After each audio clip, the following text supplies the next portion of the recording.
If you're interested in a subject, right, you want to be a hunter, you want to be a surfer, you want to be a shoemaker, find the 10 best shoemakers in your area. In exchange for them allowing you to work there and shadow them around, you're going to do it for free. Your equity is your knowledge, and I need it. So I'm going to show up every day and I'm going to work for nothing. If you could acquire the knowledge from this person just by being around them, the relationship you will make with them, who knows where that could lead you. Find your tribe, man. When you're in a room with like-minded people who share your vision and you can learn from, it's priceless. I'm Donneruno. I have a business on Long Island called The Cake Don. I'm a dad, a husband, friend, business owner. I've been in business since 2014. I'm located now in Huntington, Long Island. I have a custom cake shop, cupcake shop. If you've never gotten anything from us before, come swing by. We'd love to meet you. I think these fucking days, the worse the video looks on Instagram, the better it's doing. That's why it's so weird, man. Like I do a lot of work with Mia, and a lot of the people she uses use iPhones because the cameras that I use look too professional and it looks like an ad on Instagram. Yeah, no, I know. And it's like... And the algorithm, I don't even know if that's what they're even saying. The algorithm is pushing videos that look self-done and they're not. Yeah. Pushing the pro stuff. Yeah, I don't know, man. You're not figuring it out. Just keep doing what you're doing. Exactly. Well, and it really depends on the brand that you're going for. Like if you're... Like Northport Hotel is not going to be using an iPhone to film their content. Like it wouldn't Yeah, work. but here, my thought on that is they should pick one kid. Do you do work at Northport Hotel? Mm-hmm. They should pick one person that works there and let them be the face and let them do it on their iPhone. So it almost looks like Spinal Tap, where it's like a different look, but you associate it with their Branzinos. You do Branzinos? Mm-hmm.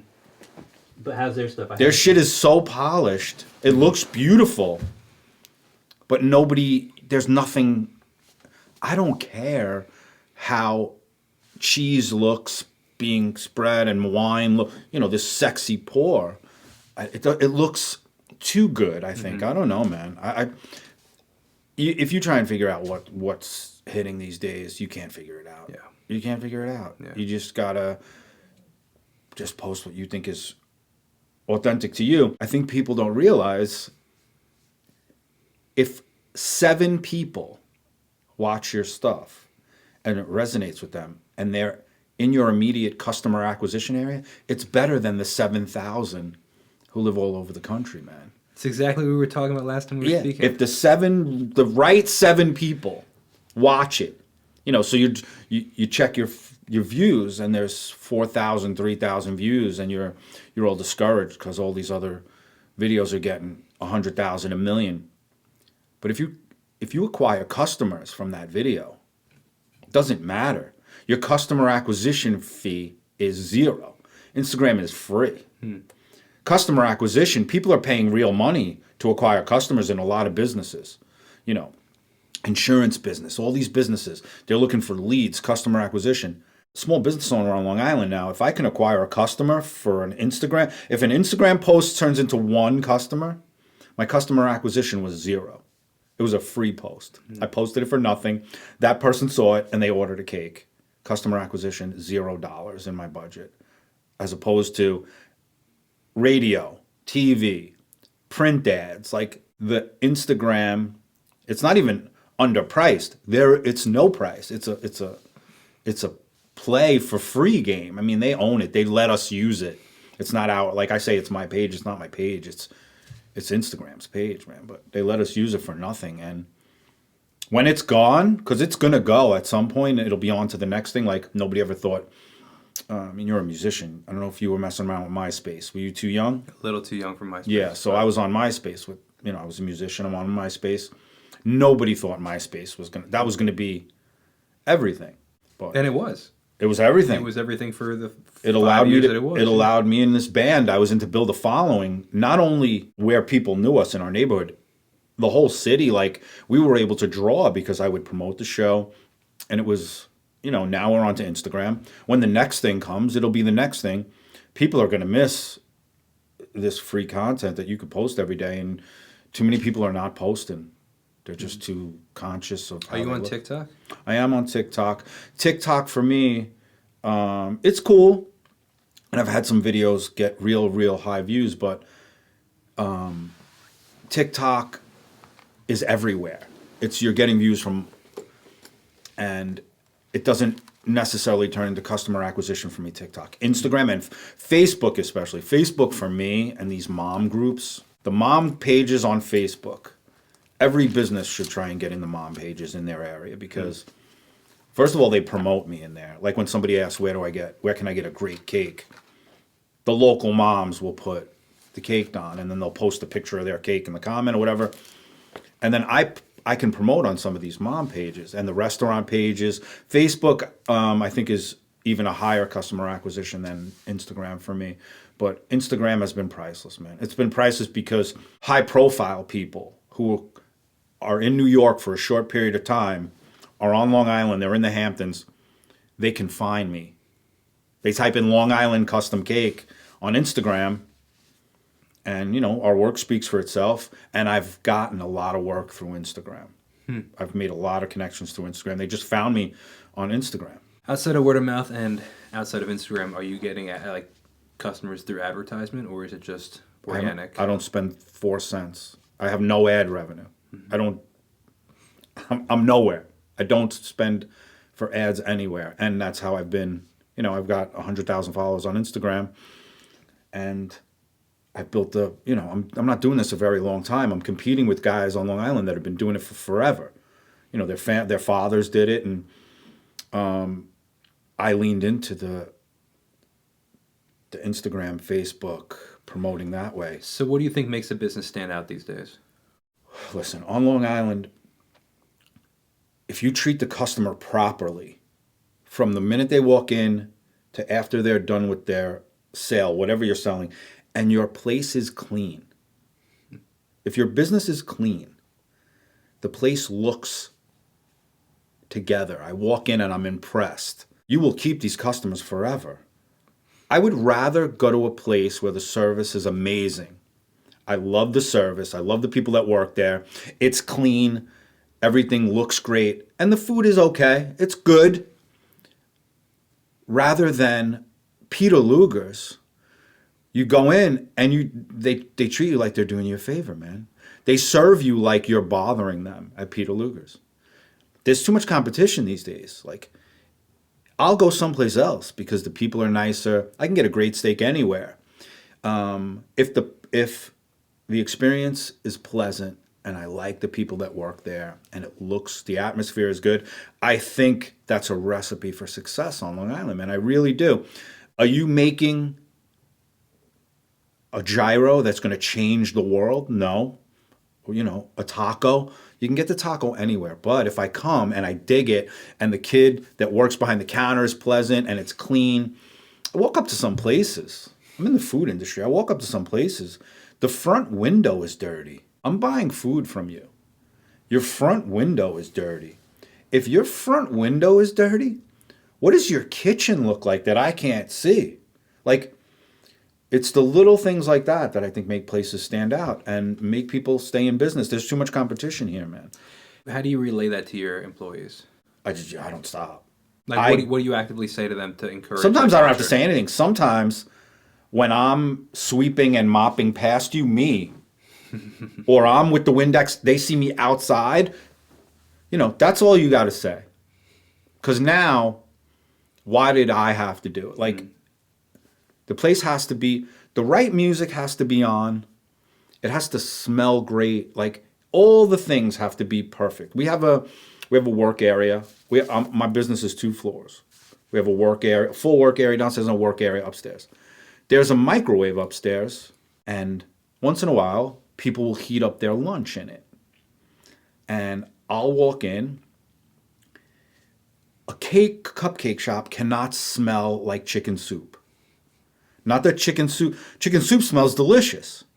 Your pasta, your baked ziti smells great. But if I walk in to buy a Rocky Road cupcake and it smells like chicken parm, my brain now is not, it's misfiring. Like, if I walk in the cake shop and I smell marshmallow, vanilla, chocolate, strawberry, I'm already making a purchase. I know I walk in, I'm going to make a sale. That's why Bath and Body Works in the mall, you don't even have to go in. You're walking by, you're like, you go in, you buy 5 candles.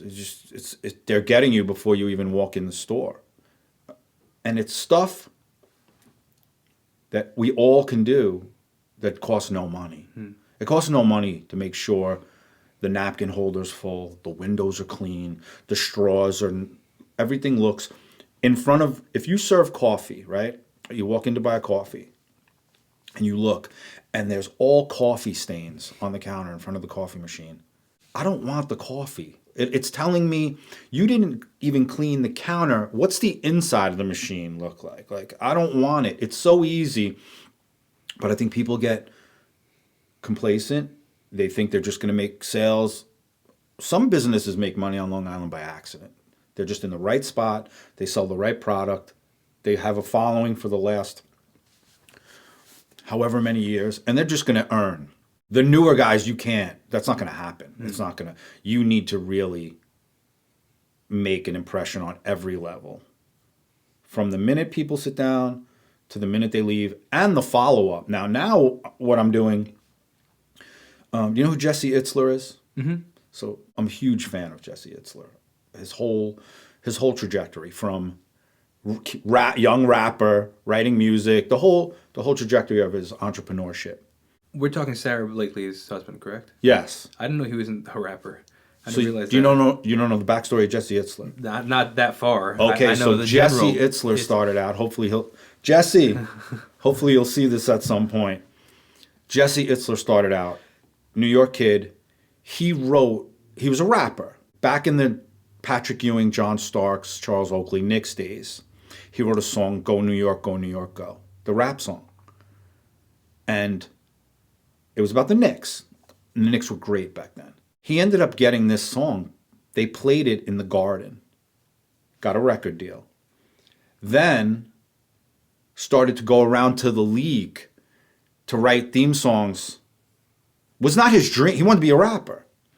But the pivot with his rap music was, okay, if I'm not going to be on MTV. So he pivoted, then started NetJet. What is NetJet? It was a luxury jet where you could lease the plane. You could get on the plane and by the month or whatever, by the year, you paid him. And it was for CEOs, billionaire, rich guys.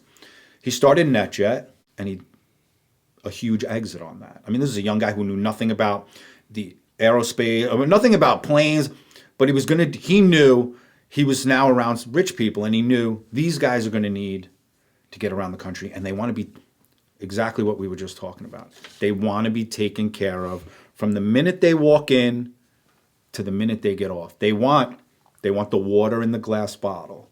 They want the concierge service. They don't want to worry. The bag didn't make it. They don't want to see the bag. The bag gets picked up in their driveway before they leave their house, and the next time they see their bag, it's at the hotel. We're going to go above and beyond. Then he did coconut water. Jesse did cocoa water. Got bought out by Coke or Pepsi and he just kept going to the next. After even you're done with the sale, you're finished with the sale. Everything went great. They've paid you. You delivered on the product. You're done. I've listened to endless podcasts with Jesse, and he talks about handwritten letters that he writes.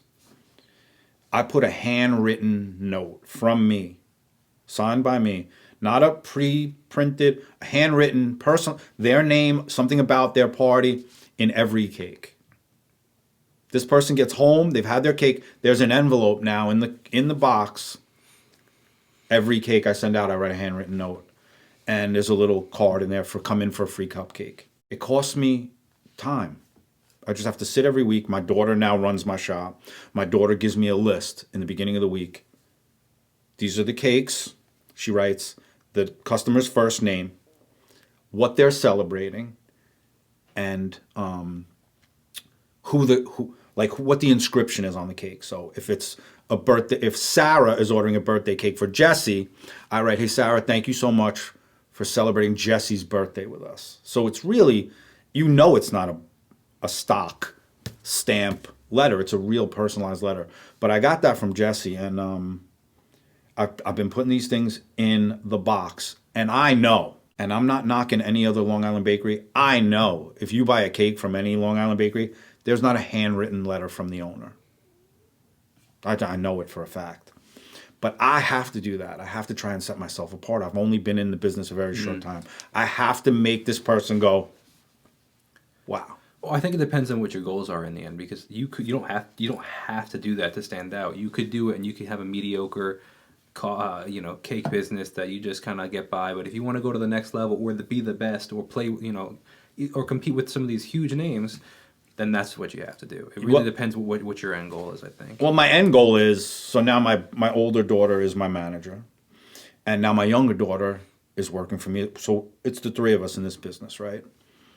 My end goal is every decision I make, period. The barometer for me is I look at it and go, how is this going to affect my business today? And how is it going to affect it 10 years from now for them? Because the trajectory of the business with me, and then you throw in a 28-year-old and a 24-year-old with ambition, with drive, with talent, with personal skills, the trajectory of a business does this. And now they can take this thing for the next 30 years. There could be, you could, in a couple of years, you could be in Austin, Texas, in the airport, and then Cake Don Cupcakes are in the airport. You could be in any college town, USA, and my cupcakes are there. What would it take for that to become reality? We're trying to perfect my location now. So we could do it now. We're not in Austin. I'm not in Austin, Texas. So am I going to go open, for me to open a shop in Orlando, sounds great. The traffic is high, but who's there? Like, there's nobody there. The plan for us, really, with the cupcakes is, I'm looking to turn Cake Don Cupcakes. So if you walk in my shop, you've been in my shop, you've seen, there is no other shop like my shop in existence. Anywhere. There is no other cupcake specific shop where you walk in and I have over 30 flavors every day, all day. I have over 30 flavors. If you go to these cookie places now, these hip, they're everywhere. I won't even say the names of them, but you know the places. They have 8 flavors a week, and then the next week they change them. There's maybe 9, 10. I have over 30 flavors every day, all day. If you come in, and this is the move a lot of people do. They go, "What's your favorite?" And I go, "Peanut butter." So it has fudge, it has peanut butter. You buy it. You go home.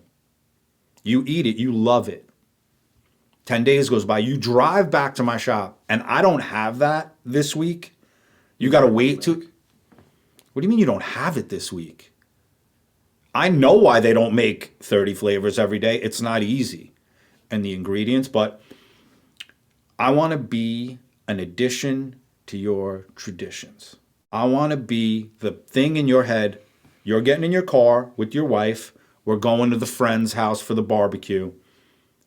People used to pick up munchkins, box of donuts, case of White Claw. Like, I want to be, you pull up to the Cake Don, you run in, you pick out a dozen cupcakes, all different flavors, and you go to the party, man. There's one place you can do that right now. That's my shop. The vision, 2, 3, 4 shops on Long Island, really get it to where we are a destination for the dessert. Like, there are very few places that people go, I have to go there and get, like, you could go anywhere. You can pull up to Uncle Giuseppe's. You can go anywhere and get dessert. Really delicious dessert anywhere. I want to make it, when you walk in with it, the reaction of the people you're even going to visit are like, oh, yes, man. Like, when friends come over with a certain pizza from a certain pizza place, I could see the box and go, or I could see a box and go, oh, I can't wait to have this pizza. There's a reaction that happens. So get 2, 3, 4 of them running smoothly here.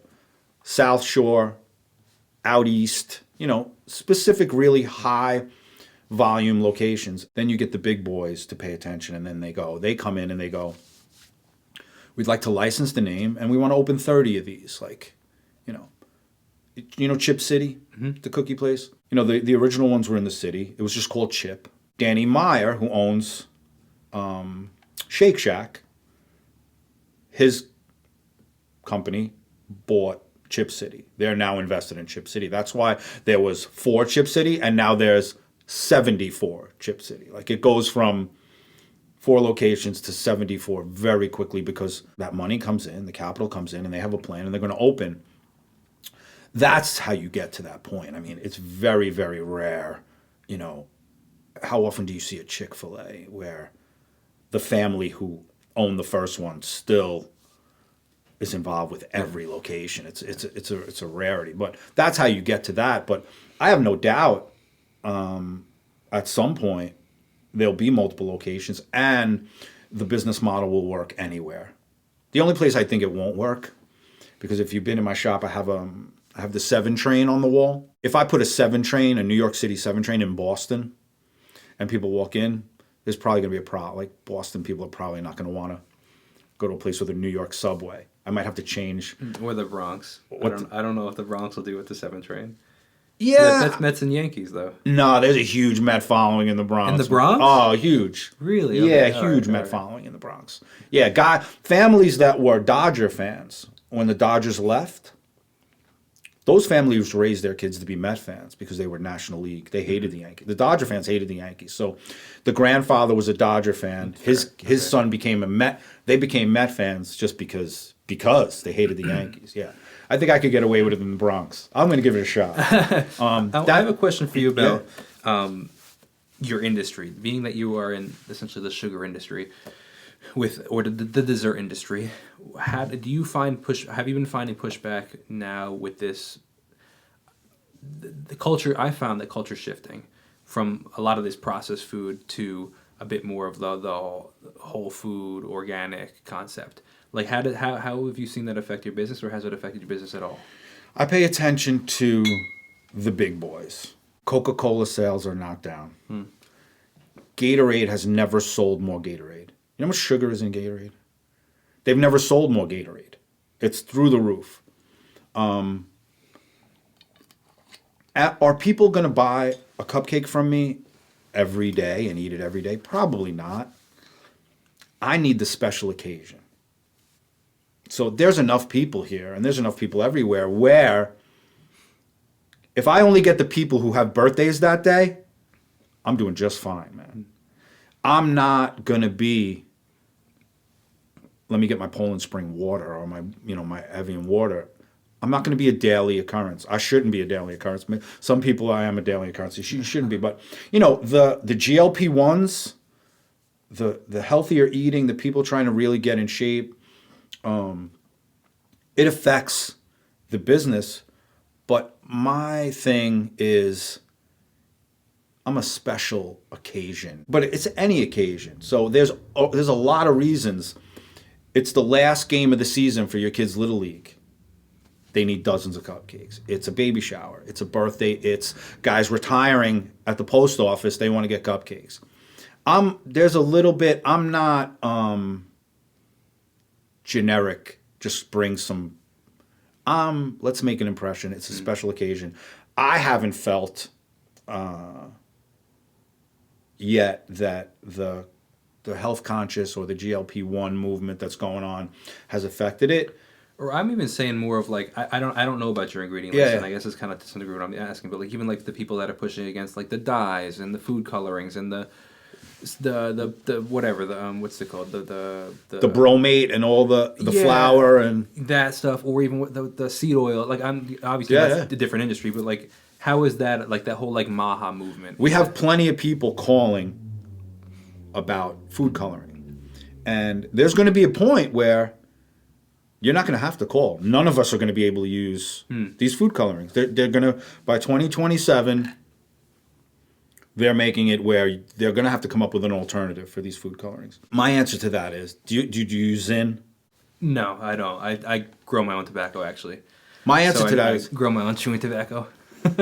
people don't give a fuck. Yeah, that's fair. People do not give a fuck. People still smoke. There's actually people still smoke cigarettes. Yeah. So there are people that are concerned with the food coloring. There are fair. people who don't care. My fudge is delicious. I'm going to have a cupcake, and it is what it is. That's The fair. drive-through for McDonald's on Jericho Turnpike is out onto the street at night. People know what it is. They're still going to get it if they enjoy the product. Alcohol consumption is down. I think the alcohol consumption is down because the THC use is up. So the younger generation now is just medicating themselves. The older generation medicated themselves with they would get home, have a drink.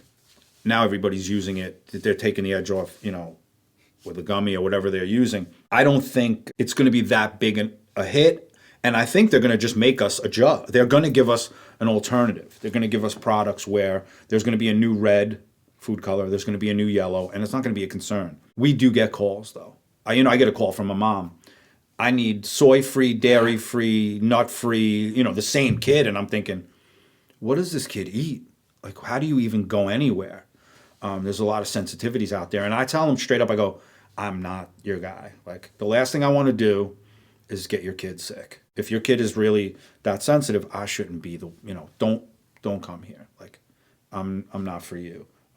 So we have it on a regular, we get calls asking about it. Some people ask, and then when I tell them we're not a nut-free facility, that I do have peanut butter and I have pistachio, they buy it anyway. Mm-hmm. They still buy it. So I'm always conscious of where we're going health-wise and whatever, but I think dessert will always be dessert at the end of the meal. You know what it is. There's a reason when you're at the restaurant, people order the pecan pie and not the melon with, it's pecan pie, man. It's at the end of the meal. Or you choose not to have it, have a coffee, but the pecan pie sales will always be higher than the fresh berries. The apple crumb will always be higher than the fresh berries. It's decadent and it's dessert and it nostalgic. First of all, it makes you remember that sugar hit. You can trace it back to a bowl of Frosted Flakes, man. Fruity Pebbles sitting in front of the TV. I miss cereal. Like, I really miss it. Like, I love Frosted Flakes. I would eat it in a coffee mug. My kid has a Tinkerbell green coffee mug, right? I would fill that thing with Frosted Flakes, and I would just sit in front of the TV and eat it when she was little. I think about that romantically now. That's like a core memory. My kids will talk about it. Dad used to eat cereal out of a green Tinkerbell mug, but you can't eat it. Like, you definitely can't eat it. Like, it's the worst of the worst. I miss the cereal, but I will go without. But if I'm at a restaurant and they have a really unique sounding, amazing dessert, I'm getting it. I'm just going to get it. I'm going to get the dessert. Because it's not every day. It's not all day. How often are you having a cake from me? You're going to get on a special occasion, Yeah. It's not like I'm eating a bacon, egg, and cheese with a hash brown on it every day. I would love to, but, we learned you can't. Let's backtrack a little. We didn't get into your backstory, and I know you shared it online, but for the listeners that are listening now, how did you get into this industry? Because you have quite the unique journey and quite the unique story of how you got from, you're a musician, you're a drummer. Yeah, so born and raised in Whitestone, Queens, only child, latchkey kid, which led to me finding all these things that still are all my main interests. My music, art. I would sit and draw. I would play my drums. I would listen to my music. I would watch TV. And, Marvel comics I would sit with a new Marvel comic and I would just copy it, right? So I would just sit and draw every day, watch television. I would get new albums weekly. My grandmother worked in Bloomingdale's in the city. And they had a record department in Bloomingdale's. And she would ask the younger girls that worked there, what's the album this week? And I'm a little kid. She started building my vinyl collection from when I was a little kid. She would come home every week with a new vinyl. Some weeks it was, Stevie Wonder, Songs in the Key of Life, Kiss, which was a huge influence when I was a kid. Peter Frampton Comes Alive. I remember getting these records from my grandmother, and I would build my vinyl collection. I was exposed to an older taste in music very young. There's no MTV. There's no access. There's no internet. So my only was the radio and was these albums that my grandmother was getting me. Some of these albums they never played on the radio. So it developed my musical taste. And I just kept drawing. I kept playing the drums. I was influenced by what I loved. My most boring hours of the day was when I was in school. I never was that kid. I did good in school when I was younger, and as the grades went on, I lost. They couldn't keep me engaged, and it's not their fault. I was not interested in what they were selling. They were selling something, and you couldn't, or I wanted to be an artist. Like I wanted to do art. Anytime there was art involved, I was fully engaged. Became a musician. That kept my artistic going, but I never was able to be a paid artist. I could never figure out how to just be a paid artist. And got a job after school, great company, office job, non-creative, and had kids, got married, bought a great house, Northport, the whole dream. I'm 41 years old, thinking, all right, this is my life. We go away on vacation. I got a cool job. Do I like it? It is what it is. How many guys love their job? And my friend Meredith, knowing my artistic ability, she made cakes all the time for everybody. She was the cake person. She said to me, I agreed to make this cake for somebody. And I can't, there's no way I'm going to be able to do it. I just know it's too intricate. It's too detailed. There's no way. Can you help me? And I had never made a cake. I'm 41. And I'm like, I don't even know what you're talking about. Like, what do you mean? She brought all the stuff to my house. We made this cake. It came out amazing. I couldn't believe how it was almost second nature to me. Like the fondant was like clay. It was almost too easy. We made a King Tut cake. I took a picture of the cake. So now this is March 5th. Okay? I do nothing with the picture. For some reason, March 8th, I posted on Facebook. And I wrote, check out this cake. Because I would post all my artwork. I would post paintings, sketches, whatever, just because the delicate artists that we all are, we're all looking for admiration. Like we want people to go, that's a beautiful painting, whatever. And I would just post my stuff. And I posted this cake and I said, check out this cake I made. And my friend Chris Falco, who I grew up with, writes, forget the cake boss, you're the cake don. And I wrote, ha ha ha, could I use that, Chris? Chris, could I use that? With never a thought I was ever going to use it. I wasn't going to make cake. And throughout that first day, 2 people from the neighborhood asked me to make cakes for their kid's birthday. And I thought, I don't make cake. I reached out to my friend Meredith and I said, yo, do you want to make cakes? You want to make these cakes on the weekend? She was like, I need extra cash. You want to be creative. Let's do it. I started making cakes out of my house. And it went from 1 cake a week, 3 cakes. There'd be some weeks no cakes. Some weeks 9 cakes. And then slowly but surely with promoting it on Facebook, I just was relentless every day. I was now some weekends we're doing 10 cakes out of my house. And a year in, I said, I have to give this the respect it deserves, man. I need to give this a shot. When you give an artist who's been an artist their whole life, they're 41, 42, when you give them a taste, you can get paid. I can create this, right? This is my equity, my creation. And I could give it to you. And in return, you're going to give me your equity, which is your money. That's the matrix. You have to crack the code to figure that out.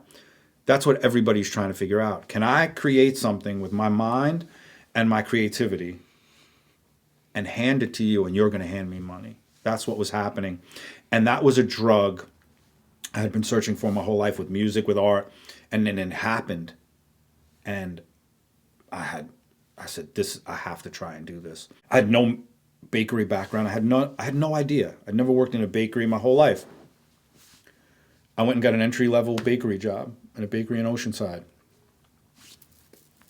Tied an apron on every day, back of the house, decorating cakes, learning about customer service, because I had never worked retail. I had no idea. I had no idea about the bakery business, but I figured if I'm going to do this, I need to work somewhere where I'm going to learn. That's a thing, that's a piece of advice I would give any younger person, anybody, you're older, younger, whatever. If you're interested in a subject, right, you want to be a hunter, okay? You hunt. You want to be a hunter. You want to be a surfer. You want to be a shoemaker. Find the 10 best shoemakers in your area, okay? In exchange for them allowing you to work there and shadow them around, you're going to do it for free. You're going to tell them, I will work for you. I will sweep the floor. I will, whatever you need me to, take the trash out. You do not have to pay me. Your equity is your knowledge, and I need it. So I'm going to show up every day, and I'm going to work for nothing. Even if it's after work. If you get out of work at 5, and you can go someplace for a couple hours a day and learn from somebody who has this knowledge, do it. Everybody thinks they're worth too. Their value of themselves is way higher than their value really is. So I'm not going to work for free. Why? If you could acquire the knowledge from this person just by being around them, the relationship you will make with them, who knows where that could lead you? The people you're going to meet now. Now you're in a surf shop. You know who comes in surf shop? Surfers. These are people you want to be around because you want to learn about the surf community. You want to be a hunter? You know who hunts? Hunters. Find your tribe, man. Mm-hmm. Find your tribe. It's cool to follow all these pages on Instagram, but it's not as cool as being in a room. When you're in a room with like-minded people who share your vision and you can learn from, it's priceless. And right now, the access to it is it's in everybody's pocket. Just type in Long Island bracelet maker, and the 10 top influencers will pop up. Message all of them. You know what's going to happen? Nobody's going to answer you. You know what happens next week? You message them again. You message again. And if they don't answer, you start commenting on every one of their posts, how much you love their bracelets. I love your product. I love your bracelet. You just like it, comment, like it, comment. You know who I notice on Instagram? People that comment on my shit every day. I know their name. I know who they are. You could get on these people's radar. People don't want to put the effort. They don't want to put the time. They think nobody's going to answer. I got a phone call in my shop one day. I'm a lifelong Met fan since I'm a little kid. I grew up in Queens. I got a phone call from the owner of the Mets to do a cake. I just kept posting Met stuff. I love the Mets. I just kept posting Met cakes. And one day, a friend of hers tagged her in my Met post. I was not posting hoping, well, I was hoping one day I could do a cake for the Mets, but that was not my intent. But the universe gets involved. The universe goes, this guy right here is a huge Met fan. And he's putting the effort in, and he's treating people with kindness, and he's doing the right thing. The owner of the Mets need a cake. The universe could have sent her anywhere. She called my shop. Was it divine intervention? Probably. There was my grandmother looking down on me? Whatever happened. But it was by no other thing that I was relentless with the posting and the tagging and posting and putting it out to the planet. And the day that her friend decided to tag her friend in a town I've never been to, tagged her. That friend, who I still have never met, changed my life. That one woman who I don't even know decided to tag my shop. She changed my whole entire life. She changed my kids' lives. I am close friends with the owner of the Mets. We have become personal friends. They've invited me to Florida. I've had dinner. These are real life friends, man. And that doesn't happen by accident. If you sit in your room and you're afraid to post because your hair looks whacked or your background is weird or the lighting is not right, you don't have the right Stanley Cup this week. You got the bargain basement Stanley Cup from Walmart and you think you're going to look weird. I don't care. My barometer is, I don't really care anymore. I wear what I like. What happens now with your taste, I've been listening to the Deftones for the last 20 whatever years, okay? Deftones. I would say Deftones, and people would be like, I don't even know what are you talking about? Deftones have been making albums. I've been a fan since day one. They've never had more fans than they do now, 20 whatever years later. Whoever they put in charge of their TikTok has now exposed them. Me and my daughter went to the last Deftones show here, and this was never the case. There was more kids in their 20s than in their 40s because TikTok now has put them in a direct path with this next generation, and their music now is resonating with them. People don't care that you're standing next to a private jet. They don't care. They actually think you're a fucking jerk off.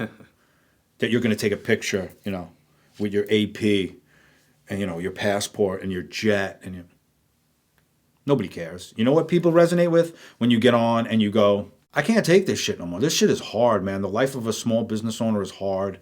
Raising kids is hard. The winter sucks on Long Island. Like, when you really talk about real shit, that's what resonates, man. There are people that follow guys that floss all day long.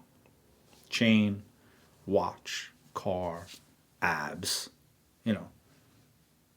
And that's listen, if you are disciplined enough to have abs at this fucking point, and you're a grown man, the work that goes into that is incredible. But show me what you did to get. I want to know how you got there. How'd you get the jet? How'd you get the watch? How'd you get that house? Don't just stand in the driveway. Don't just show me the new Jordans. Don't just show me how you got there. I want to hear how you got to where you're going. That's the content I love. I love guys that go, this is where I was. Gary V. There was my whole family in a one-bedroom apartment. My dad would leave for work. Before I got up, he would get home after I went to sleep. I was 14 years old, never saw my father. Like, we know what he has. He's a successful guy. Jesse Itzler, we know what he has. Rogan talks about welfare, about people on welfare. His family was on welfare and how it saved them when they needed it. Like, I like hearing that stuff, man. I like hearing what made you who you are today. You could get on every day and talk about yourself. I've said this concept before, and I might end up doing it. You might end up seeing me do it at some point. I wanted to be the fry guy on Instagram. The fry guy. And every couple days, I'm in a different place with an order of French fries and a Diet Coke. And I'm going to go to McDonald's, and I'm going to go to the finest French restaurant. I'm going to go everywhere, and I'm going to get French fries and a Diet Coke. You know how long it would take me to be the fry guy? 14 days. If I did a fry video for 14 days with a Diet Coke, I'm the fucking fry guy. That's it. People don't even give 14 days. You could be anything. You could be the Northport guy. You could go every day and stand on a different corner in Northport. Are you familiar with the Long Island sign guy? Yeah, of course. He's the son. Exactly, yeah. Exactly. What, he's not. What does he do? Is he some charismatic movie? No. Just goes out, talks about Long Island. It's interesting. You don't even have to go and do that and even investigative report. Like, you could get on and eat a French fry and go, these are the best fries I've ever had. These are not the best fries. With your Diet Coke. And I just say Diet Coke because it's something I love to have with French fries. But you could be the fry guy. You could be the bacon, egg, and cheese guy.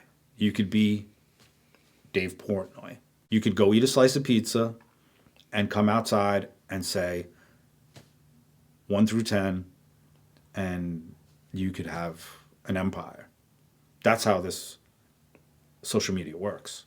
You could be Logan Paul. You could be Logan Paul, who just sold his Pokemon card yesterday at auction for $16.5 million. Fucking guy was a YouTube kid. He sold his Pokemon card for $16.5 million because his relentless pursuit, posting every day, talking about his life, doing dumb shit, and now everybody knows who he is. I was just on the LIE and I passed a truck, It was a shipping truck, and on the side of it was Mr. Beast's face and his Feastables, and I'm like, yeah, how insane! I say this to my wife all the time. As somebody that has a background in YouTube, as somebody that built a career on YouTube and became my income from YouTube, it blows my mind when there's that next level of like these kids are just like, I mean, You were both doing the same thing. You went to sleep. You took your wife out to dinner. You went on vacation. You walked your dog. You went hunting. He went nowhere. The hyper focus. There's those guys. yeah. There's the Goggins of the world who prove to all of us how little we're doing and how you can achieve insane things. Like, did you just watch this guy climb that building on Netflix? I didn't watch it, but I know of it. Yeah. I couldn't even watch it. That's the anxiety level I was getting. But there are people that can achieve great things. But here's what people try. If you realized his great thing was climbing that building with no rope, no nothing, just free climb on a building, right? My great thing doesn't resemble that. My great thing is now building something from a thought I had in my kitchen that now will change my both daughters' lives for the next 50 years. My great thing looks different than his, but the relentless pursuit of it is what is going to bring it to fruition. Mm-hmm. You could talk about it as much as you want, man. You could think about it. You could sketch it. Self-help. You could go to all these talks. You could go to, I'm going to go listen to this guy talk, listen to that guy talk. You know what you should listen to talk? You should talk to yourself in the mirror and go, what the fuck are you doing, man? You're sitting in a cubicle with a fluorescent light that is melting you, your soul. The fluorescent light you're sitting under is melting your soul slowly day after day, 5 years, 10 years, 20 years. And you're sitting thinking about this other thing every day that you're passionate about. You follow 50 pages on Instagram pertaining to that thing. But you get up every day and go to this office and spend 8.5, 9 hours a day surrounded by people you would never choose to spend time with. Imagine how soul-crushing that has to be. That you're surrounded by people all day you don't even like. That's not motivation enough for some people. Some people are scared. Some people think, really, the problem for a lot of people is they never found the passion in anything. So they go, I don't really have that thing. Have you ever played the drums? Not well. Right. So, sitting here right now, you could be the most talented drummer I've ever met. But you know why you're not? You never played the drums. You could be the most talented speed skater. You could be in the Olympics right now. You're the most talented speed skater I've ever met, which is quite possible. You're fit. You know why you're not? You never did it. That's everybody. They might be the most talented chef, most talented singer, most talented judge, most talented lawyer, but they're selling you an Audi today because they never found anything. They never found that passion in anything. My thing is, I found too many passions in my life. I wish I had more time, more me, more. I'm in the same boat as you. I have too many things. I get told all the time that I'm doing too many things. Yeah, fuck that. Whoever says that, fuck you. That's a lazy. You're never doing too much stuff because the one thing, the one day, the one person, the one moment could change the trajectory of your entire. I said yes to making a king tut cake at 41. I could have said no. Yeah, I have a question about that though. So when you left your job, your 9 to 5, and you got a job at another bakery, the dual question here is: does your wife work? And the only reason this thing works. Okay. My wife has a great job. Okay. My wife currently has a job. Still. Okay. Yeah. Then, now, but I will say this: my wife had a great career, and my wife never hiccuped once. She said, "This is what you want to do. Let's go. We're all in." My kids, everybody. Listen, my kids and my wife, I used to get 5 weeks paid a year. We would go on great vacations. I had the big BMW 7 Series. She had the giant truck with the TVs in the back. Our life, on one decision of mine, changed instantly. We went 9 years. So now my kids are little. We went 9 years. We didn't go on vacation one time. Not because any other reason. We couldn't. We were operating. We went from 2 great salaries to 1. Was I making money working in a bakery? Yeah, I'm getting a salary, but this is not what we were used to. The miracle is we kept that, like, I'm still in the same house. I don't know how we pulled it off, but my wife had a job. That's the only way that works. Listen, I don't even know anybody who has kids and one person works in the family anymore. Like, I don't have those friends. Like, I know a few people, but to live on Long Island, live in Northport, to have one of the married person working, that's a serious salary that person's got to be drawing in, man. You got to be really killing it, because camp, school, cheerleading, football, hockey. I mean, the amount of money you need to generate to just keep that family rolling along is tremendous. But yeah, I mean, there were 3-month stretches, 4 months. We didn't pay our mortgage. Like, we were in war. We were in a financial situation where we were doing whatever we had to do. Like, we were in it, and we made it work, man. We pulled it off. We pulled this. We were playing a shell game for years. There's days, like I just said, one day, keep doing all these things. One day could change the whole game. I'm 3 years in now working in this bakery. Okay? I'm there 3 years. Learning. Still not making it, making what I'm making. I traded the 7 Series BMW for a used Mini Cooper. Okay, now I'm in a Mini Cooper. I'm on Route 135. I'm driving home from work, and I get a phone call from casting agent from TLC. This is 3 years in. They want me to be on with Buddy Velastro on season 4. They're like, we follow you we follow your social media. We see your image. You're not your typical cake decorator. You're this dad, tattoos, you ride a Harley, whatever, you're a drummer. Would you be interested in being on season 4 with Buddy? And I'm like, yeah, I'd be kind of interested. And I went and did a season, not an episode, not like a one-off chopped episode. I did a full season on TLC with Buddy Velastro. 10 episodes, an hour a week. 1 hour a week on TLC back then when nobody was watching. That's where there was no Netflix. This is, what year are we talking about? 2014. We filmed the finale in the Venetian. What was the name of the show? Next Great Baker on TLC with Buddy Velastro, Cake Boss. We filmed the finale in the Venetian in Vegas. And we've done incredible experience. I made really good friends. Some of them I still have. One of the producers says, if you go back to work in New York for somebody, you're out of your mind. You need to open a bakery. Like, you have this is going to air in you got 16 weeks we're going to edit this for.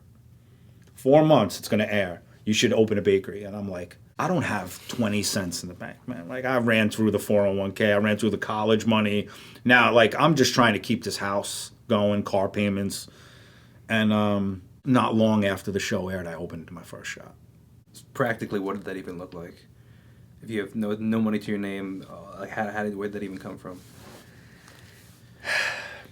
Favors, like, just found the right situation. The guy who had the space, who I partnered up with on the first space, I said, I'll take the space if you give it to me the first year rent-free. So my equity was me. Do you want to be my partner? But you can't charge me rent for a year.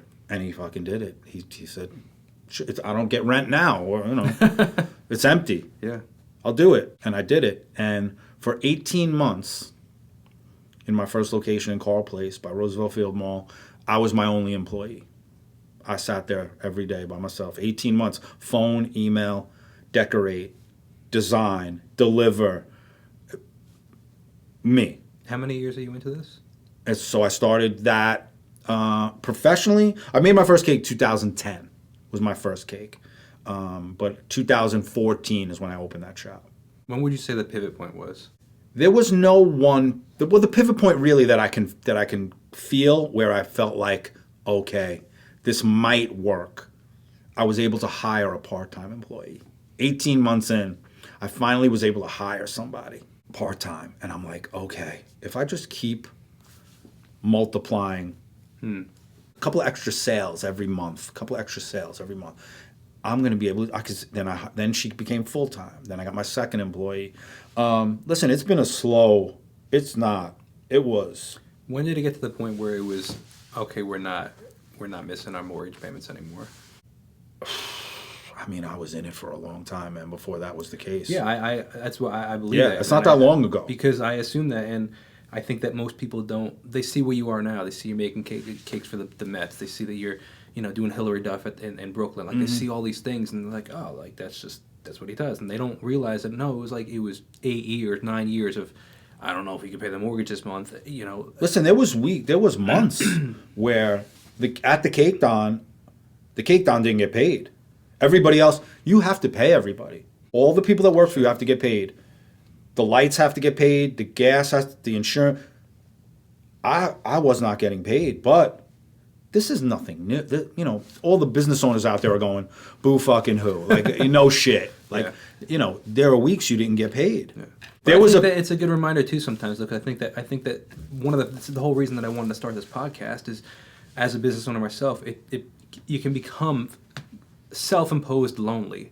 I think that you can very easily think that you're the only one that struggles like this. You're the only one that thinks like this. You're the only one that has these problems. Because to some degree, you are in your circle where like there's so many people around you that are employees that you don't have anyone to talk to that has the same problems. Yeah. Now, I've structured my life where I'm around a lot of business people, so it's a little different for me. But the average business owner, they're like their friend, their best friend, their college buddy, they all work for somebody. So when you have to be like, oh, I don't know, how do I fire this guy? I don't know, like, who do you talk to? And that's what the goal of this podcast was, that they could tune in and listen to this and be like, relate and be like, oh, I'm not alone, or oh, hey, that's a really good idea. But it's interesting, we as business owners just very easily like think that we're in our own lane where we're special, and that like we forget. And that I think that hearing things like that, it's like, oh, I couldn't pay my mortgage for this long, or whatever the case might be. It's like, oh, I'm not that special, and it's actually good to remember that I'm not the only one struggling here. I'm not the only. I love it when business owners come on the podcast and say, yeah, we're really slow in this winter, and it's like, first of all, the vulnerability, I appreciate it, but also the fact that like, wow, like you're not the only business. Yes, so was I, or yes, so was the other person. Like, and it's just like, oh, we're all in this together. Like, it's not just me. You think you're the only one suffering so often. I think the reminders are everywhere. Drive up Jericho Turnpike and the amount of empty retail spaces. Nobody's fooling nobody. We all know. These guys are all going out of business. Everybody's closing down. Everybody goes, I can't do this shit anymore, man. I'm so far in debt, and I'm just getting further in debt. And, they just pull the plug. The empty retail space is the constant reminder for me. Mm. I just re-upped my lease on my space in Huntington, which I withstood the first 5 years of the lease, which is the one. If you can do the 5 years. I think is it 5 or 3 years? It's 3 years.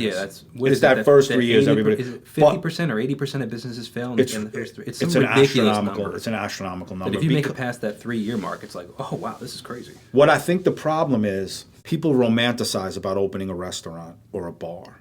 They think you're going to be Ted Danson and Cheers. Like, you think all your friends. You know what happens when all your friends come to your restaurant? They don't want to fucking pay. And you know how many chicken parms you're going to give away? And if you don't know the restaurant business on Long Island, right? Your dream is to open a restaurant. And you just go open a restaurant. You're competing with the Scotto brothers. You're competing with Lou Jr. and Lou Sr. You're competing with the Pohl brothers. You're competing with Tunney at Farm Italy. I mean, you're competing with professional restaurant people who know the game. Now you think you're going to come in. It's like a middle school kid playing against an NCAA team. You have no shot. You don't know what meat to buy. You don't know where to get your liquor. You don't know how to handle a staff. You don't know how to tell if the bartender is skimming money. You don't know anything. So rewind. What did I do in the beginning? I could have just opened a bakery. I went and worked at a bakery for 3 years. In the beginning of the podcast, I said, contact somebody, go work for free. If you've never worked in a restaurant, how fucking dare you open a restaurant? You're going to lose your money. You never worked in a restaurant and you're going to open a restaurant in Long Island? What are you thinking about? Like, it's not going to work. Go learn the restaurant business. Get some stripes. And then go, yeah, I think I can do this. I think I understand the landscape. I think I could have a restaurant. These other guys are going to eat you alive. You see it happen. You're in this. You're going to restaurant to restaurant. In how many years have you been doing this podcast? Only a year. Right, so a year. And you've been, in your travels, you see places to go, oh, they went out of business? Mm-hmm. That place closed? Oh, I love that place. People get beat down, man, and they can't, financially, they just can't do it anymore. And it's a romantic thought to have a bar. For a guy, I'm going to open a bar. My friends are going to come. We're going to have the game on. It doesn't translate. Your vision of this dream didn't translate. My dream was never to make custom cakes and have a cake shop. I wanted to be a working artist my entire life. I just wanted to be an artist who made a living at being an artist. This is not what it looked like ever. But the conduit for me to that goal was cake. How do you reconcile that? Does that satisfy you, or do you still? Is there still a party that wishes that your quote unquote artwork? Well, now I paint on canvas and I sell them out. My shop has become cake, cupcake / gallery. Like I sell artwork out of there. Like I'm not defined as the cake. Like I'm the cake Don because that's to other people, but to yourself, you're not. No. Yeah. That's what I'm doing. I agree. It's what I do every day, and I love it. Yeah. But I'm not that. That's not me. Yeah. I could be on here with you in a year. I say this all the time, and we could be talking about the book I'm writing. Yeah. We could be talking about the jewelry I'm designing. We could be a day away right now.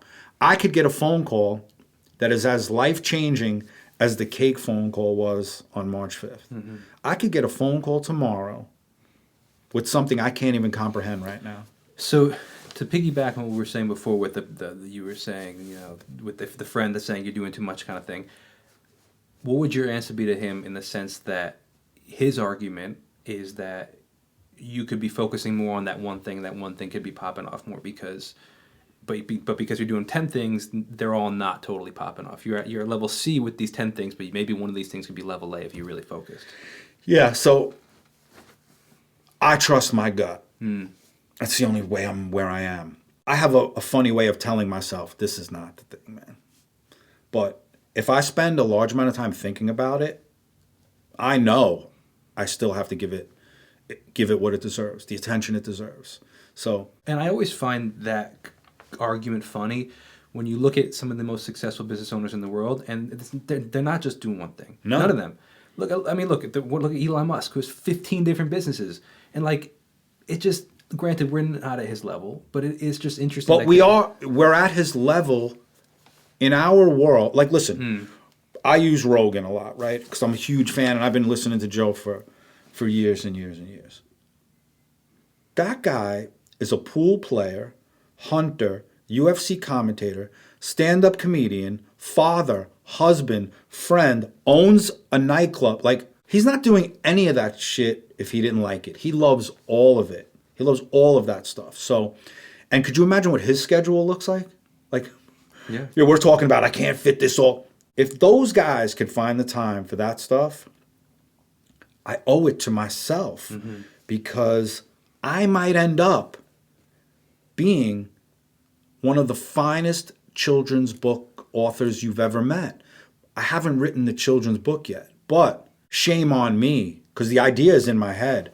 How dare I not at least make it real? And then I know I made the book, nobody really enjoyed it. Okay, on to the next thing, man. On to the next thing. Or you could sit in the cubicle with the fluorescent light, with your coffee and your screensaver, and the day after day, just Groundhog Day, over and over, and year after year, just going by. I think to some degree it's the personality of the creative and also the personality of the entrepreneur, and then you mix those two together. And I think the creative entrepreneur, that they need to just be constantly doing new things. And I think that's my personality. I think that's your personality, dude. Yeah. Over the past 2 weeks, I have a lead funnel running for. I do this hunting. It's called Modern Primitive. It's a hunting, gardening, Instagram channel and YouTube channel where I talk about like just primitive ideas in a modern way. Kinda. You should have a beard page. you have a fine. You should do beard care, man. Because I follow a lot of these. Like, I'll watch videos of guys. You know what I do for my beard? Conditioning that. I know you're doing something because you want to hear what it's crazy. Something with the deer and the hunting and the elk or whatever. What are you putting on it? A deer fat. Yeah, of course. I render down the deer fat. Did you make a video yet? I made a video talking about it. I got to do it. You got to do it, man. But I did make a video. Yeah. But it's funny. Imagine if this dumb conversation we just had about a beard, you get a endorsement from some beard company now, and they make this deer fat. Does it even exist? Can you buy it in a jar? No, I hunted No, I'm saying, is there any other one? I don't know. Well, fuck it. Cut this out of the podcast before somebody steals it. But Well, people use tallow. It's deer tallow, no, essentially. I know you could somebody has to be the guy. There was one Chick-fil-A. There was one McDonald's. There was one Dunkin' Donuts. There was one, and now. But that's exactly my concept, and so I'm doing all this stuff because I love it, and I'm like, I can potentially turn this into a business, and why not get paid for the things that I enjoy, and then I can do more of the things that I enjoy, and that's kind of what I do with all this stuff. All the things most of the things that I'm doing, I do because I enjoy them, and I'm like, why? What if I can make money doing the things I enjoy? Right. And so I just started this whole lead funnel thing where I created this PDF of like, if your first time garden, here's how to do it. And now I'm running ads and doing all this, and it's like creating automations where like if somebody signs up and then they get an email 2 days later, and it's like people look at it's like, what are you doing? I'm like, well, first of all, I like it, and second of all, like, who knows if this thing makes $100,000, because everybody wants to start a garden and they just don't know how, and it's just like I had to do it, and if it failed, it failed. Right. I hear you saying that. You know what I'm never going to tell you? Don't do that. You know who's going to tell you not to do that? The friend who's doing nothing. Yeah. And they can't get their shit together and do what they really want to do. So they're going to go to you. What are you doing, man? Don't do that. Why are you doing that? What you're doing to them is you're showing them their potential that they're not. Yeah. They're using no One effort. of the most satisfying things is when things actually work out. And there are plenty of things that don't work out. But then the people that were like, oh, really? Like, oh, like people that when I used to do YouTube, or like, I mean, I still do, but like before it was really anything, and it was just I was doing it in faith that it would become something. The people say the same exact comment. Oh, Jake, you're filming your YouTube video? Be like, yeah, I'm filming it. And then they say the same exact thing, but the tone changes of, oh, you're filming your YouTube video. Because one day it finally worked, and then one day they realized, oh, this is bringing in 6 figures a year, and they were like, oh, fill in the blanks. Though. Wow. It's any. Yeah. It's you still making those cakes? Yeah. Oh, you still doing cakes? Yeah, still doing cakes. Yeah. But it reminds people what they're not doing, and I'm reminded all the time when I see people, hyper ambitious, successful people. It's reminding me, but I use it as fuel to motivate myself. Some people get depressed. Some people use it as, and then they say bad things about the person who's doing it. Do you know Anthony from Phil's Pizza? Mm-hmm. He's the guy right now on Long Island. His videos are getting views that nobody's are getting. I mean, he's getting millions and millions. People find it very easy to shit talk him and start criticizing his videos or this or that. The only people that are going to criticize that are the jealous people who wish their content was getting the views.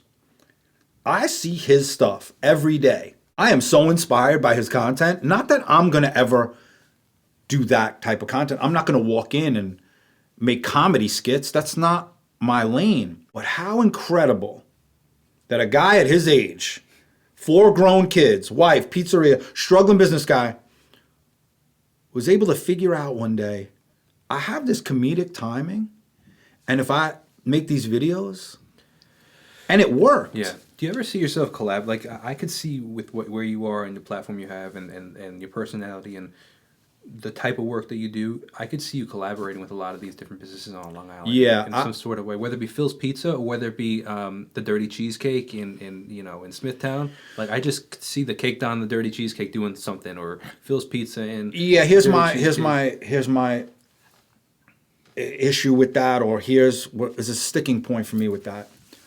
I'm not for sale.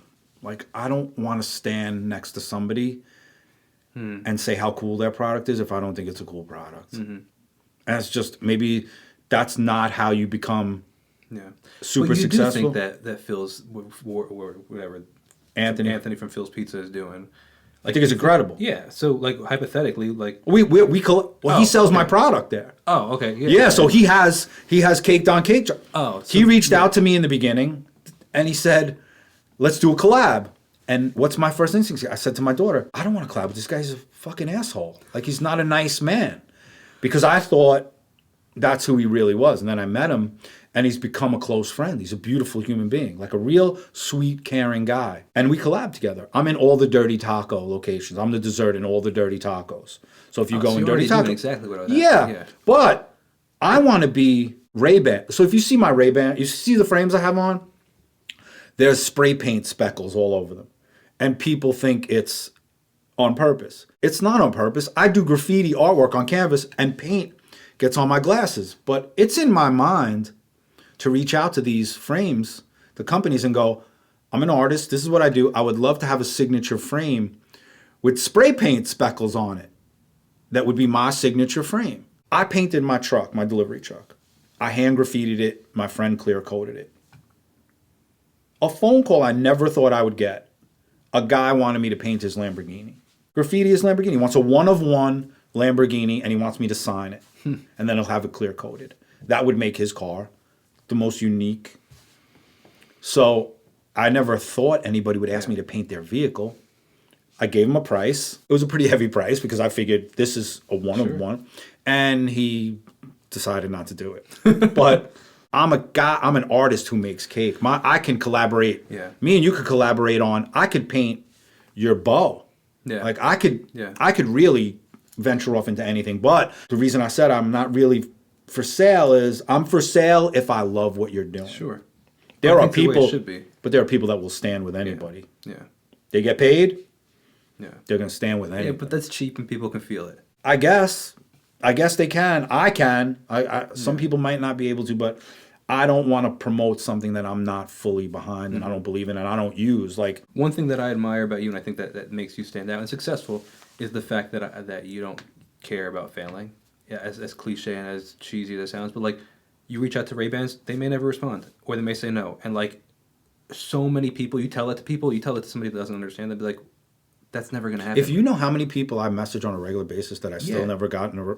But that's the point. But then the times that it does work out happens because you did it. And like, but then there's the people that say that'll never happen. Why even waste your time? What I'm hoping for is the one day the guy sits down or the woman sits down at their desk and they go, this guy has messaged me 1,000. Like, let me just respond. Like, if you message once, nobody's responding at these companies. People are probably not even going to see it. You're going to get lost in just the message. You know who Marcus Lemonis is? Mm-mm. There's a show called The Prophet on TV. Oh, yeah. Marcus Okay. Lemonis. Yep. Very successful guy. I'm a big fan of his. Marcus Lemonis inboxed me on Instagram. Cold. I didn't need The Prophet. Like he goes in and helps struggling businesses. He comes in and he films a show. I never reached out to Marcus Lemonis. I like his content all the time. I opened my inbox and it's Marcus Lemonis going, love what you're doing. We need to do something together. This is Marcus Lemonis. Who do I message now on a regular basis? Marcus Lemonis. And I comment on his stuff and I just say, Marcus, I'm ready when you are. He reads it, doesn't respond. Reads it, doesn't respond. Reads it. Message after message. You know what? On the 15th message, he responds. We've made a connection. So when the day comes and I'm in the room and I see Marcus across the room, I'm going to go, and he's going to see me and go, and we already have a connection. Mm-hmm. If you're in this thing where, I'm not going to say any names, Long Island business owners who have a bit of a following. If I inbox you, me personally, from my page, and you read it and you don't respond, fuck you. Go fuck yourself, man. You're a Long Island business owner. You're not Steven Spielberg. You're not running Tesla. Respond back, man. And just say, not the right time, not interested. Like if I'm reaching out about product and doing a collab or whatever, you read it and you can't have the decency to message me back, karma is a motherfucker, man. Karma is a motherfucker. And I have a list of names. And not that I take pleasure in anything, but I take notice. And I see things happening to certain people and I go, I'm not surprised. I'm not surprised. The universe is going to sort it all out, man. If you want to call the universe God, you want to call the universe Allah, you want to call the universe Muhammad, you want to call the universe an unidentified object, whatever the universe is at work. If you think by accident that some kid from Queens who was a Met fan, who was an artist, who loved music, ends up with this shop where I get to sell graffiti, cake, meet the coolest people, end up on your cool podcast right now. You know, you think this is an accident? You think your hard work got you here? Fuck you, man. Your hard work did not get you here. Your hard work was a factor, and whoever is making the decisions noticed this guy is dedicated and leads with good intentions and love and care for his family, his customers, the people around him. If you don't think that's playing a factor in all the chips falling into place, look around what's going on in the world today, man. All the people that were responsible for some really, really filthy, dirty behavior, you will be exposed, man. It might not be a week, a year, 10 years. The universe will sort it all out, and in the end, if you lead with good intentions, if I have advice for you, which the last time we spoke, you could have told me go fuck myself. Really, but if I didn't do that and tell you what was on my mind, I would feel like I didn't give you, for whatever reason, I had all these thoughts for you. I watched your content, I loved it, and I said, I need to tell him my thoughts, which is the only thing I would want from people. Absolutely. I would want the same. I would want somebody to walk in and go, what you're doing, this is what I think. And I might go, oh my God, yes. Dude, I can't tell you how bad it stung when you told me that you watched the podcast every day and you didn't know who I was. And I was like, and that's when you said I should be posting more about me. Yes. And I was happy to see your face in a video this week. And yeah, because you know how bad it was. Like, it was such a gut punch of like, what a stupid mistake I've been making. Like, what was I? Because there was intent. I don't remember what, but there was intent that I was like, I don't want to be the face of it. I want the guest to be the face. And when you were like, I watch it every day, and we were talking for an hour, and I didn't realize that was you. I was like, it stung so bad that I was like, what was I doing? Yeah. And I immediately made a shift. But I was like, oh my gosh. In our first conversation. After I realized who you were, I said, we had a great conversation. I said, this guy's more interesting than half the people he had. Like I'm thinking to myself, just put your fucking self on with your beard, talk about the deer tallow, and like, just, you should talk way more than you do, and hopefully you will. That was just my thought. I plan to. Yes, Absolutely. but I never said it. I didn't say to you, you're doing this and you should do this in a knock, in a bad way. My thing was, yo, you should please do that. Like, I think it would really benefit your whole brand. Like, if you should walk in a room and people should recognize you from your content. Mm-hmm. No doubt. Yeah. There's just no doubt. You should be the guy. Like, and especially you're a performer. You're already that, like, you have that, your ambition was to be we all wanted to be noticed for our talent. That's fair. Every one of us, yeah. We wanted to get on stage, yeah. And we wanted adoration we wanted people to love what we were doing. The way you would write a song and perform it, it's the way you want people to react to your podcast. Mm-hmm. You want the same visceral, emotional That's very true. reaction. The things that I am drawn to are the things that elicit certain emotions in me. When you walk in the entranceway of my house, there's a painting at the top of the stairs, one of my paintings, right? And it says, the minor falls and the major lifts. So it's a line from Hallelujah. Yeah, Leonard Cohen or Jeff Buckley. Yeah. Whatever version you love, right? The minor falls or the major lifts. But in his writing, he meant it minor and major in a songwriting capacity. But is it really? Is he talking about a minor key and a major key? As the minor falls, the major lifts. So that's as you're writing a song, the minor key falls and then the major key lifts it. To me, it has nothing to do with songwriting. It's the minor falls of me, of my life, and the major lift that was a sign from whoever was telling me there's going to be these minor falls are going to keep coming, man. But the major lift, that reaction I get when I still hear Hallelujah, the reaction I get when I hear that opening chord of Purple Rain. How many times have you heard Purple Rain? I don't give a shit. That chord, that opening chord, There's something magical in it. I don't know what it is. There are certain songs I hear and I'm just taken to a place, and I know the song was written from heartbreak, from emotion. It wasn't written out of this happy rainbow puppy field of lilies day. There are songs that were written out of happiness, and they're fine songs. Pharrell writes great music, and I'm Happy is a great song. It doesn't resonate with me. Movies, paintings, poems, artwork, songs, the things that come from emotion, the minor falls and the major lifts, to me, when you walk in my home, you see it and you understand how we got here, man. Mm-hmm. The minor falls that I took, and then there was a major lift, and that's how life. Yeah. It's how life is, man. Now it's still the same way. I have letdown after missed opportunity, but then the door opens there's a major lift. Yeah. And the other line is, which I've repeated over and over again, my faith was strong, but I needed proof. My faith was strong, but I needed proof. My faith was strong in God. My faith was strong in my family. My faith was strong in my craft, in my business.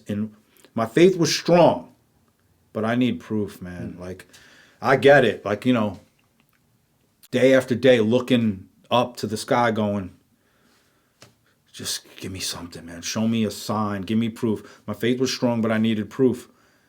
We're all getting shown proof, signs, every day. Some of us choose to misread the sign and stay way too long. Mm. You know the job is the fucked up job and you should leave, and it's killing you slowly. You know the marriage is a fucked up marriage and you two shouldn't be together. You know you shouldn't live in New York. It's bad for your health. You're sensitive to the cold. You should be people know all these things. They don't know how to not do them. They're so in it. Pay attention to the signs and try and give them the respect. The universe took the time to show you. Yeah. Give it the respect. There are some people that should never pay attention. Their best place is in the cubicle.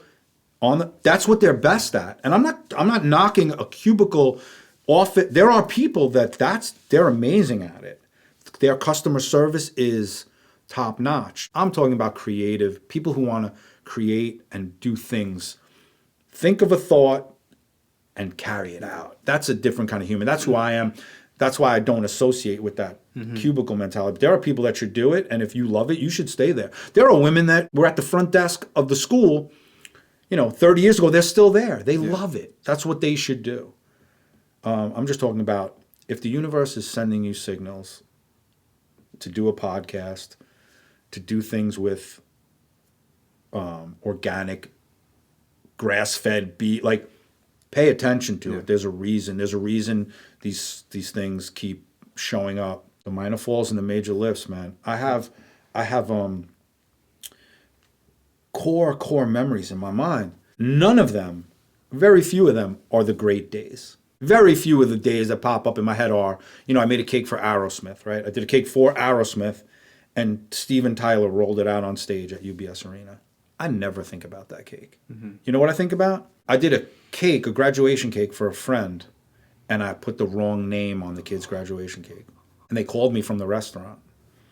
And she was like, just want to say the cake is gorgeous, beautiful. Who the fuck is Jimmy? And I go, I don't know. Who the fuck is Jimmy? She's like, I don't know, but it says, congratulations, Jimmy, on my kid's cake. I think about that 10 times more than I think about that Aerosmith cake, man. Yeah. It will stay with you. I like that, man, and I think this is a great place to wrap it up on. But I like the fresh perspective on the lyrics, the minor falls and the major lift, or he's talking about the chord structure. Yeah. Maybe was he talking about the chord structure, or was he talking about the minor? I mean, look, the whole concept is this whole he talks about a lot of it's from the story of David. Yeah, and the story of David has a lot of falls. Yeah, so he says the baffled king composing Hallelujah. So he's giving you the reference. He's composing Hallelujah.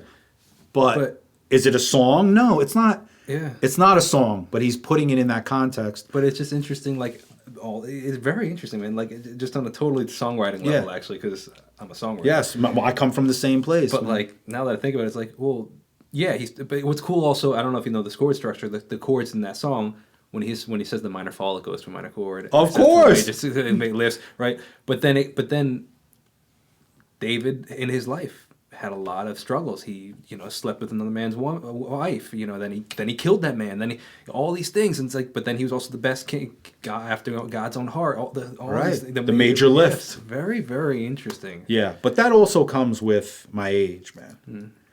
I listened to that song when I was a much younger man, and it didn't resonate. I've watched my kids now develop a love for the same music I listen to. Like, take notice of lyrics. Like, there are certain songs you hear, and they came. That person, you've written songs. You've written a song in 4 minutes one day, and you went, like, where did...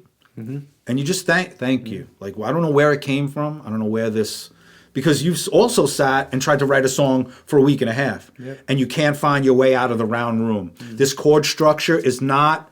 And then one slip of the finger, and you're like, oh... Yeah. Often the mistake. That's it. What was that? Yeah. And it led you... The mistake, the minor fall, led you to the major lift, man. And that's... What's the last thing you'd like to say to the audience?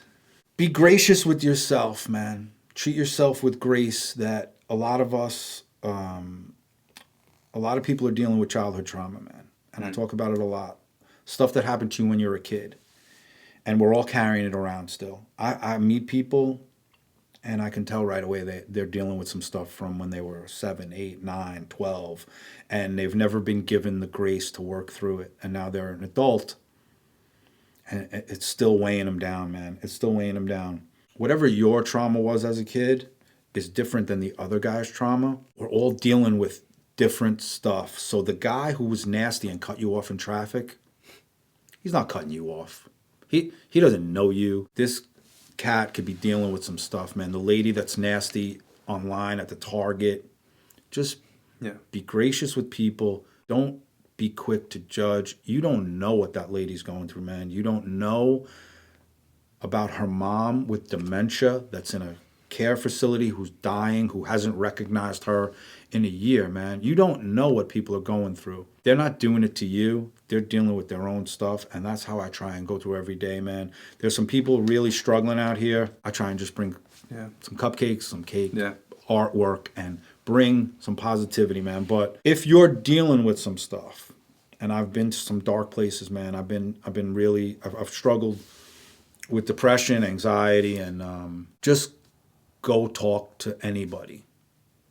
The worst thing you could possibly do is sit alone and beat yourself up. You are never going to be the best advice you've ever heard for yourself.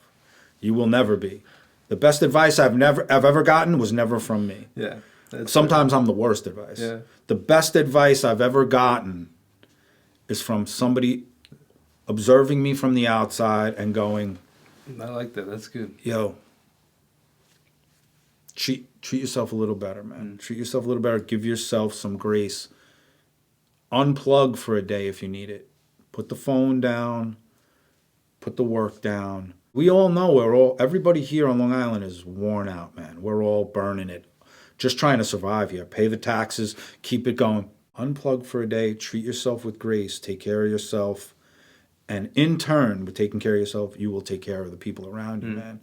It's my whole objective right now is what will benefit the people around me, because if the people around me are well and taken care of and happy, in turn, I will be surrounded with that, man. That's really it. Just take care of yourself. The stock answer would be on some business podcast, I would give you some fucking bullshit business quote. I said, I'm a husband, a father, a friend. I make cakes, but that's what I do. I'm a husband, a father, and a friend. Take care of yourself. Take care of your family, your friends. And in turn, your business will benefit. Absolutely. It's been a pleasure, my brother. friend. Thank of course, you so much. Man.